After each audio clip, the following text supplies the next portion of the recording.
ITDP ముసుగులో వికృత జుగుప్సాకర ప్రచారం. జగన్మోహన్ రెడ్డిపై వ్యక్తిత్వ హననానికి పాల్పడుతూ అసభ్యకర పోస్టులు. వైఎస్ఆర్సీపీ నేతలపై రోత రాతలతో విష ప్రచారం.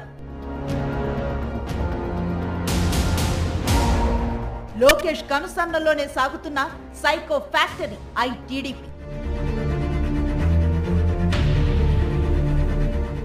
పాలకుల అరాచకాలను ప్రశ్నిస్తే అక్రమ కేసులతో చెలరేగిపోతున్న పోలీసులు.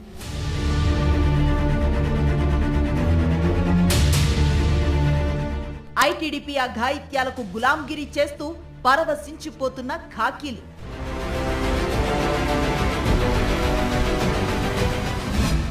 ఎల్లో సైకోస్ మ్యాగజైన్ స్టోరీ.